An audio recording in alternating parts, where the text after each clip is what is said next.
Guys, welcome back to the channel and a new video. I've done it again. I forgot to start the video from the yard, but it's no drama. We're round at Kent Auto Salvage picking up this parts car for the Astra. We need to get this back to the yard, see what bits we can get off of it, get all of the bits that we're going to need off of that car. Very, very unfortunate. That windscreen is no good for our car. It does have a rain sensor, I believe. Spoke to Liam last night, but he's going to sort us out with a screen anyway. Let's see how good he is with this forklift.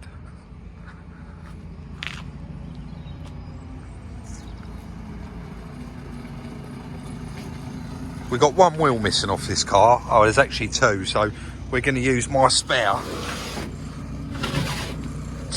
to put in the middle because I don't want these hubs landing on the bed of the truck.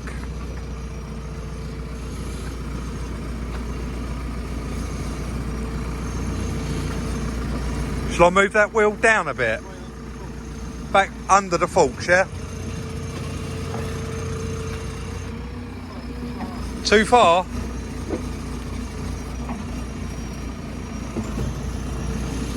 Hopefully this bit of video is interesting, guys, for you. Very nice.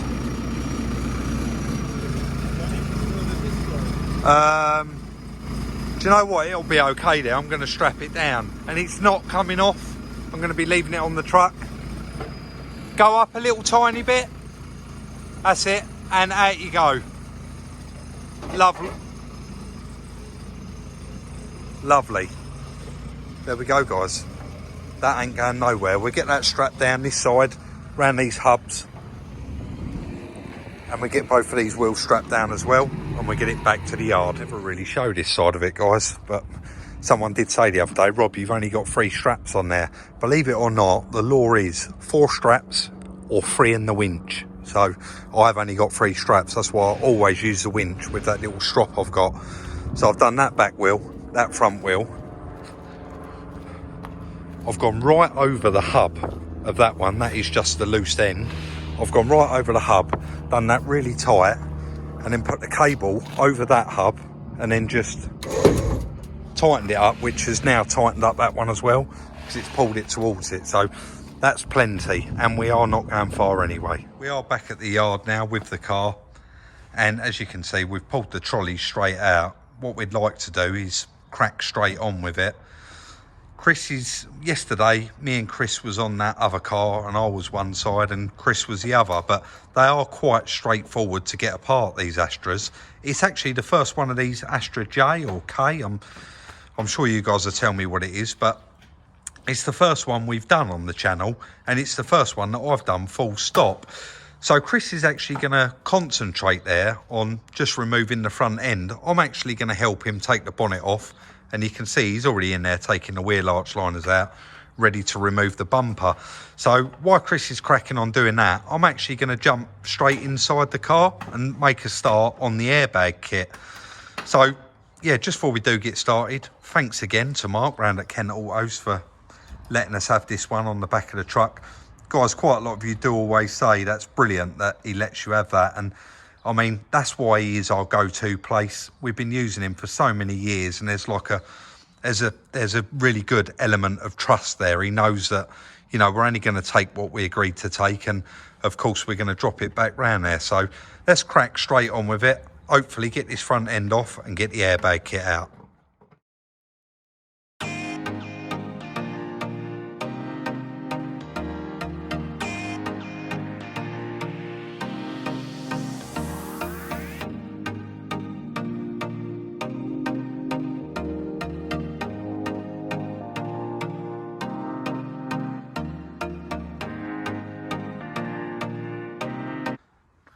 Guys, you would have seen me struggling a little bit there just to get the dashboard above the steering wheel, but genuinely I haven't got a key for it, so I can't even get the steering lock off. I'm hoping, yeah, I can now get to them now that everything's stripped off. I know as well, I do want to pick up on, quite a lot of you do say to me, Rob, how hard are them dashboard kits? And also people say, I'm new to this, I'm thinking about doing a salvage car. What would be the best, the easiest, the first one for me to do? Genuinely, I just said I haven't done one of these Astra J's, That's got to be the easiest dashboard kit I've ever taken out of a car. It was 8 mils and 10 mils and a trim clip remover, and it's genuinely just took about 40 minutes to get it out. And there it is, sat on the floor. Very, very easy. You can see they're all highlighted with these silver rings. So you've got a 10 there. You've got one each side. So you've got one there. You've got that one in the centre. You've got one there. You've got another one that side, one at the bottom there. And again, you've got one round there. I don't think you had to take these speakers out, but it made sense. Pop the covers off, one little 7mm, unplug it. Same here, 2 7mm.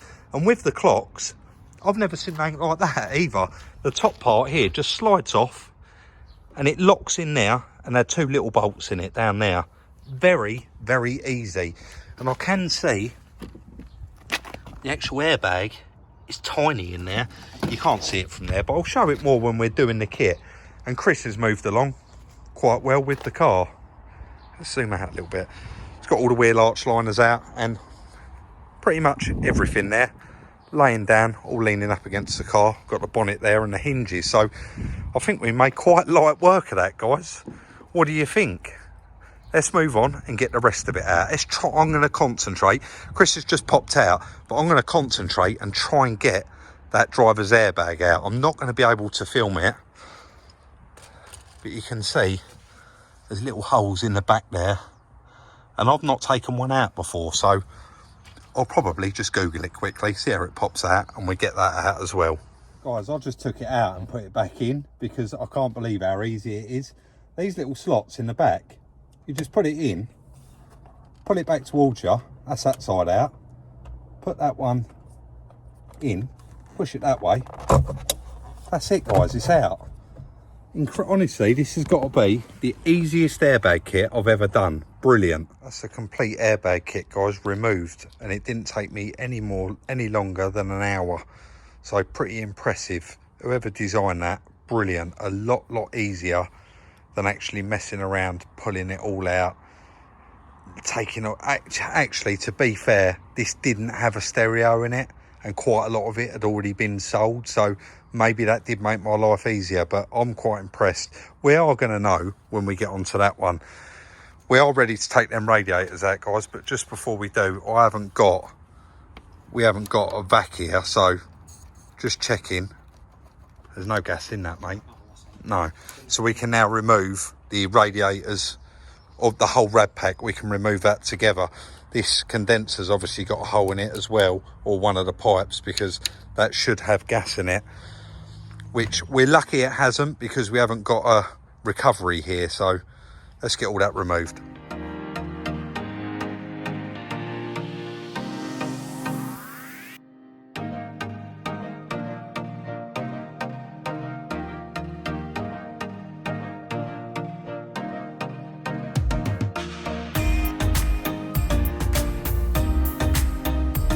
Chris is just wrapping up there now, guys. It looks like it's going to tip it down, and it is quite late in the day. So full airbag kit, wheel arch liners, rad packs out. We know this is a diesel. We're hoping that we know the aircon rad's the same. We're hoping that the water rad's the same. If it's not, it's not. We can work around that. Chris is just taking off those last bits of plastic, because believe it or not, even though this is a diesel, they're all the same, right? Yeah. Everything looks the same. So far out, we've got the airbag kit, the bonnet, the hinges, the catch, the rad pack, front bumper, one headlight, the wing we need, wheel arch liner, all of the associated plastics that are broken on ours. Chris has even drilled those off.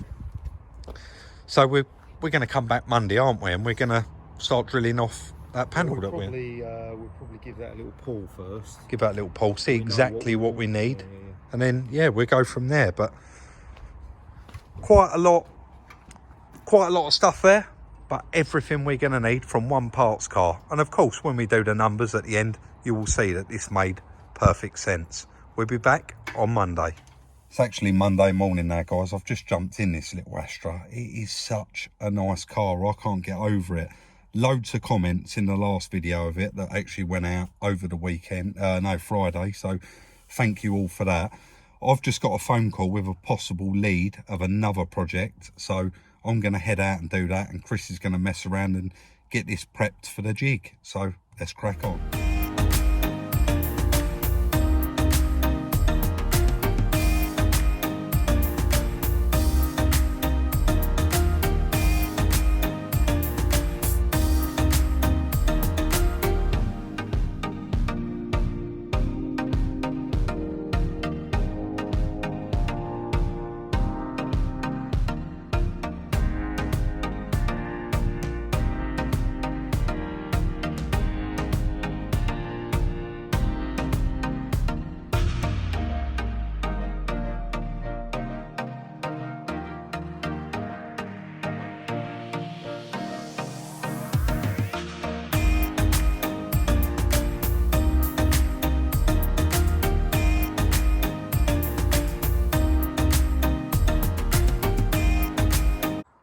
I popped out for just an hour and a half there, guys, to look at another project, and we have actually bought that project as well, so that's another one coming to the channel very, very soon.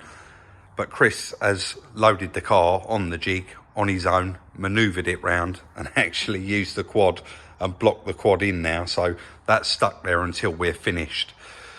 So I think we decided we was putting it on the jig. It just makes life so much easier. This upright here needs to be pulled, need to get that back where it should be, and also this one needs to be pulled forward. And if you remember, this little lower bit of wing here, this inner wing, does need just pulling up slightly. So still got the parts car on the back of the truck. We'll walk out there to that. Just trying to hide another project in the background there. So we do need to unpick this upright and also unpick this one, and we're going to need this as well. And the idea of pulling the car first is so that we know how much we need, because I want this off the back of my truck. I need to take it back to the breakers yard. But until we've pulled that car, we're not going to know exactly how much of this we do need. The worst thing is taking the car back and then having to go round to Kent Autos to get a bit more off because we didn't take enough. So that's the plan so far. I did just want to point out the spot welds. People do ask in quite a lot of the videos, how do you get these spot welds out? What is that drill bit you're using? For those of you guys that don't know, these have actually got a name on them now. So I'll put a link for these in the description if there is any. If not, I'll find something very similar or the same. So these are the proper spot weld drill bits. They've got a very sharp tip on them. And basically, all these little spot welds, I mean, this one we're not going to be taking off, but we use this as an example. Once you start drilling that, it drills that hole perfectly, and you only want to go through one skin. So if you're taking this bracket off, you want to go just through that top skin and just through that top skin, and that should just pull off. We will have a slitter chisel in there. Sometimes you have to give them a little tiny tap just to pop them off if they don't go through quite far enough. But the worst thing in the world, if you do have to end up doing this, is don't drill all the way through both skins. Because if you drill all the way through, you're actually creating more work for yourself, because you'll have to end up plug welding all of the holes up just to get it to bite. So you do only want to go through the first skin. So we're probably removing this panel here. So we'll drill that one out and we'll just go through that top skin, just get underneath it there, and it should pop right off. So let's crack on with it. So we put the dozer under there, guys. Done that off camera. You've seen us do that before. Chris has got the first clamp on there, and basically we're going to be trying probably a few different clamps. It's going to need a little pull here. It's going to need a pull here as well. So what I'm actually going to do is stand back out of reach of the chain. Chris is going to stand out of reach. And what I'm going to try and do is just like this clamp he's got on now, I'm going to try and capture that little bit. Also, when he puts the clamp on up here a little bit later on, I'll try and capture a little bit of that. If we left it rolling while we straightened out this whole panel and that one, we would be here for quite a long time. So I'm just going to try and catch elements of it and bits of it, and maybe like stand round here, stand back a bit so that you can capture all this being straight. There's actually only one part of this that we're trying to save, if you want to point that out, Chris, and that is just that inner flitch there. We're not trying to save anything else, but we do need to pull it all out.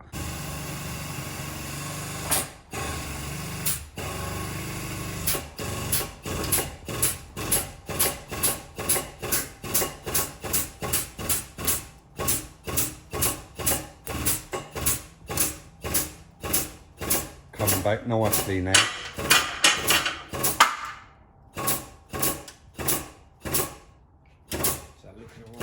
Yeah, it looks very good, mate. I've zoomed right in. Pull number 2, guys. Chris has put the chain a little bit higher on the dozer there. Don't worry, I'm not that close. It just looks that close because we're zoomed right in.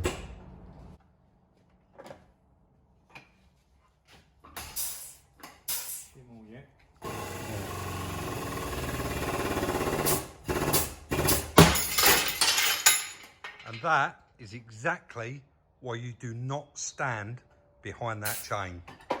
The clamp slips off there.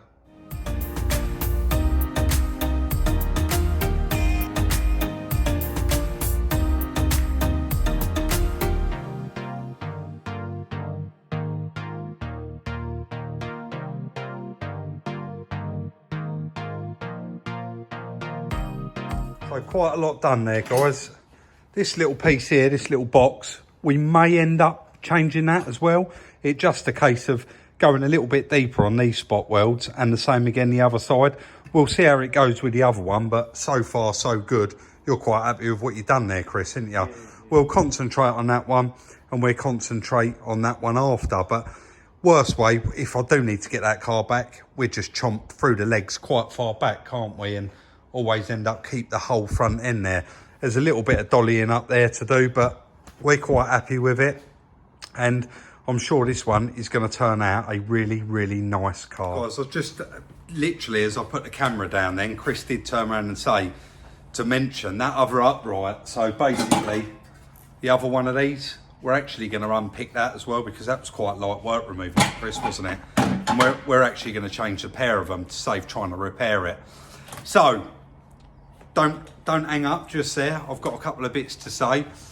Quite a lot of new subscribers lately. We've had a couple of thousand more over the weekend, and quite a lot of them don't. I just take it for granted, like I always say, and I don't know that they don't know the price for the motorhome. Quite a lot of people said, you never said the price. You said it was cheap, but you never said the price. So for those of you new guys that are watching, we always do the numbers on the videos, but we leave it till the end of the series and we do a number crunch on what we paid for it, what we spent on it, how much it owes us, and how much we'd like for it. And we kind of do it that way because it takes the guesswork out of somebody may watch part 1, we'll tell them the price of it, they'll miss part 2 and maybe part 4 or whatever, and then they don't know the overall price. So we try and do it like that, and it keeps it, it's good for us because we just keep a note of it. And then right at the end of the series, everybody knows about it. So for those of you that reach out to us on Instagram with cars for sale and cars that you may think we'd be interested in, guys, we don't have Facebook, so we can't look at any of those links that get sent. And if you are offering us a car on there, drop us your phone number in with that message and the price of the car, and I will get back to you.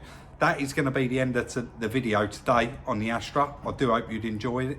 I do hope you've enjoyed it, and as usual, if you do, please do give it a thumbs up. Drop your comments in the comment section, like, subscribe and share, and we'll see you later in the week for the next one.